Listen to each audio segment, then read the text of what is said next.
কাটমানির টাকাতে পকেট ভরলে বাড়ি কেন সবকিছুই হেলে পড়ে, সরকারটাও তো হেলে পড়েছে। কাউন্সিলরদের গাড়ি বাড়ি কোটিপতি হয়েছে যারা, তারাই তো ওই বাড়ি তৈরিতে মদত দিয়েছেন। কোনটা করব?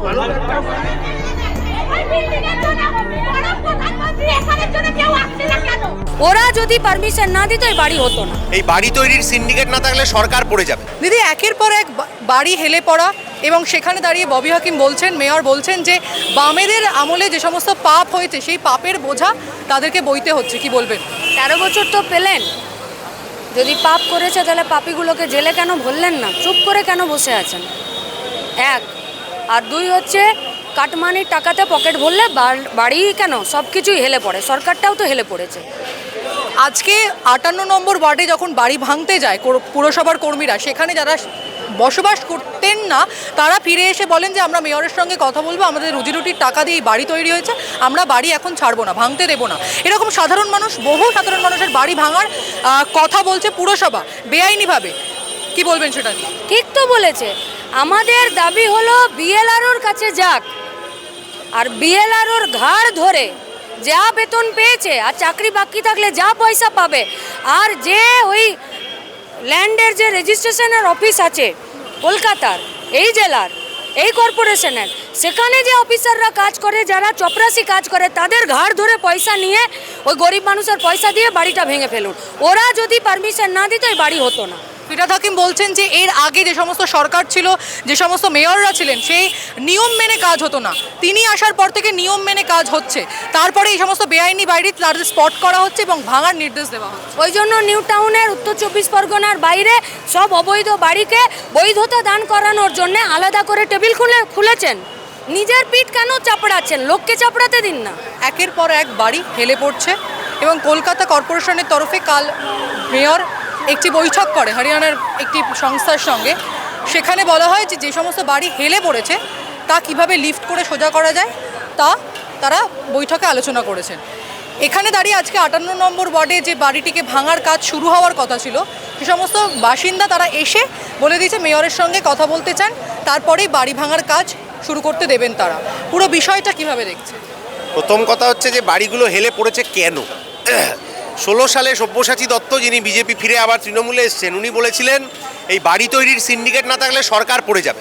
মানে ওই সিন্ডিকেট থেকে যা কাটমানি আসছিল ওইটা দিয়ে তৃণমূল সরকার কলকাতায় যে দুর্নীতির সাম্রাজ্য বানিয়েছে, কাউন্সিলরদের গাড়ি বাড়ি কোটিপতি হয়েছে যারা, তারাই তো ওই বাড়ি তৈরিতে মদত দিয়েছে।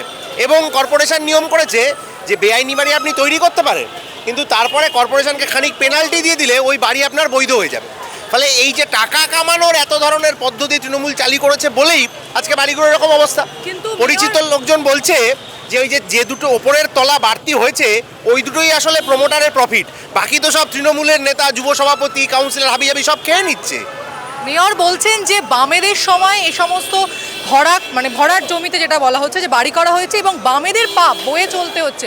ফিরহাদ হাকিম নিজে বলছেন আপনাদের উপরে দোষারোপ করছেন। ফিরহাদ হাকিমের ক্ষমতা থাকলে তাকে চ্যালেঞ্জ করছি যে তিনি বাম আমলের এরকম যদি দুর্নীতি দেখাতে পারেন তাহলে কোর্টে মামলা করুন, কোর্টে মামলা লড়ে নেওয়া হবে। আর ওই বাড়ির কাগজ বার করে ওইগুলো কোন সময় ওই পুকুর ভরাট হয়ে বাড়ি উঠেছে, তখন হয় উনি ছিলেন নারদা বিখ্যাত ববি হাকিম, না হলে তার আগের নারদা বিখ্যাত শোভন চট্টোপাধ্যায় ছিলেন, তাদের আমলেই এই সব দুর্নীতিগুলো হয়েছে। এর আগে মুখ্যমন্ত্রী এত বড় বড় ফাইল নিয়েছিলেন সিপিআইএমের নেতাদের জেলে দেবেন বলতে বলতে অর্ধেক তৃণমূলটাই জেলে চলে গেছে। ববি হাকিমেরও এখন তাই।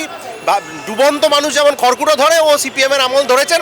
সিপিআইএমের আমলে এরকম একটা ঘটনা বার করতে পারলে পুলিশে তদন্ত করুন, কোর্টে মামলাও করুন, আমাদের সেই ধক আছে, আমরা জানি কোথায় কি হয়েছিল। ববি হাকিম বলছেন যে একটা ঘাটা বিষয় ছিল কলকাতা পুরসভার মধ্যে, তিনি মেয়র হওয়ার পর সব কিছু স্ট্যাটিক করছেন এবং নিয়ম কানুন কর্পোরেশনের যে তা মেনে চলতে হবে পরবর্তীকালে।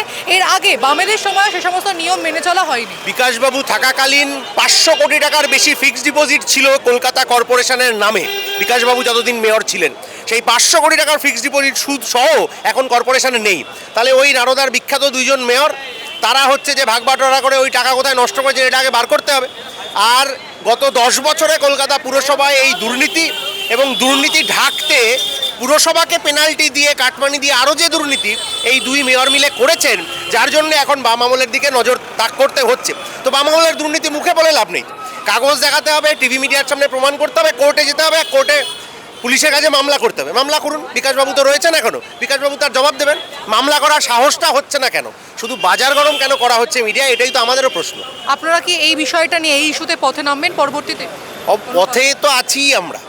নারদার দুর্নীতি থেকে আরম্ভ করে জাল স্যালাইন হয়ে এই যে বাড়ি হেলে পড়ার ঘটনা, এবং এটা আজকে প্রথম হচ্ছে তা নয়, অতীতেও হয়েছে, এখন অনেকগুলো হচ্ছে বলে টিভিতে আরও বেশি করে দেখাচ্ছে।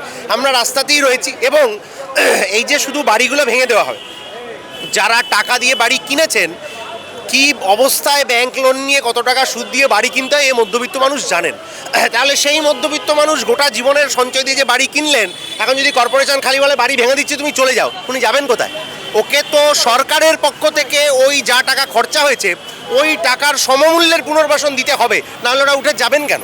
এই দায়টা সরকারকে নিতে হবে, তার জন্য আমরা ওই মানুষের পাশে আছি। ট্যাংরায় বেআইনি বাড়ি ভাঙতে গিয়ে বাধার মুখে পড়তে হলো পুরকর্মীদের, বিক্ষোভের মুখে পুলিশও। বাড়ির মালিকরা সাফ জানিয়ে দিলেন মেয়র ফিরহাদ হাকিমের সঙ্গে কথা না বলে তারা বাড়ি ভাঙতে দেবেন না। অন্যদিকে একের পর এক হেলে যাওয়া বাড়ি সম্পর্কে সিপিআইএম এর কি ধারণা, কি মন্তব্য, কি বক্তব্য, সবটাই আপনাদের সামনে তুলে ধরলাম। বিস্তারিত আপডেটের জন্য চোখ রাখতে হবে দ্য ওয়ালের পর্দায়। ক্যামেরায় সৌম্যদীপের সঙ্গে প্রীতি, দ্য ওয়াল, কলকাতা।